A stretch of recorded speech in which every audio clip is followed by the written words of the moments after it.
Hello, everyone. I thought I would provide another brief video about auto reading, what it assesses, and also what a student's view looks like when your student is taking the test.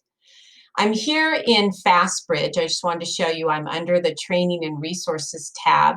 If you click on a box called Auto Reading, it'll bring you up to these different chapters or lessons that it'll provide overviews of each of these components in regards to auto reading. So I'm in lesson 1, introduction, and here's just talking a little bit about how auto reading assesses students' automaticity with selected reading skills. You'll see that there are 9 subtests. Students do not need to take all 9 subtests. In fact, grade 4 will take 3 of the subtests, and grade 5 will take 4 of the subtests. Every student should always start with the warm-up. And this just simply provides practice for students so they get familiar with listening to the audio and the directions that are coming through, and then clicking on the picture that the speaker is telling them to do.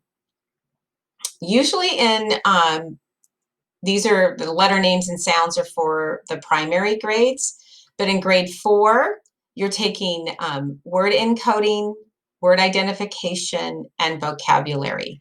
Students will know this because these will be the tabs that are in FAST when they get into the portal that are colored in green. So students will only need to take the tests that are colored in green when they get into the student portal. In 5th grade, 5th graders take word identification, decoding, matching synonyms, and then word morphology. Each of these presents itself in the same way. So there's always going to be a target word that they want the student to be able to choose, and they're going to provide 2 distractors. Students have 6 seconds, so it is paced to choose those words. So right now I'm going to show you what just the warm-up would look like when the student is practicing to take the test. Choose the picture that matches the word you hear. Be sure to choose the best answer quickly and carefully. If you don't know it, we'll move to the next one. Before moving to the next one, the shadow of the buttons will turn green, yellow, and then red. Try one for practice. Shoe. Remember, choose the best answer quickly and carefully. The shadow of the buttons will turn green, yellow, and then red before moving to the next one. Choose this button to begin the activity.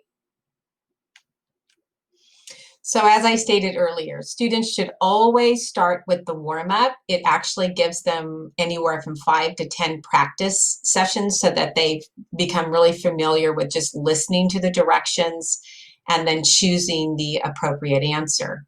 Let's go ahead and listen to another one. Let's just do encoding. Choose the word that matches the word you hear. Be sure to choose the best answer quickly and carefully. If you don't know it, we'll move to the next one. Before moving to the next one, the shadow of the buttons will turn green, yellow, and then red. Try one for practice. Desk.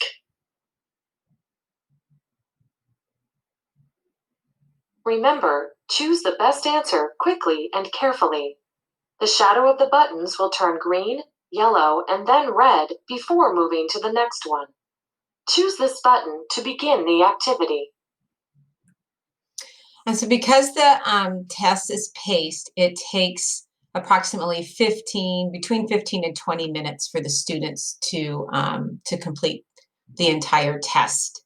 The data is then put into the screening to intervention report. And because auto reading is now replacing CBM reading for testing automaticity, it'll populate into the screening to intervention report with the A reading scores. And so you should get all of the data within that screening to intervention report. Auto reading benchmark cut points are the same as A reading. So the risk level scores for A reading correlate with auto reading. So whatever in the data protocol sheet is accurate for auto reading as well. So I just want to remind you of where I am. I'm at the Training and Resources tab in FastBridge.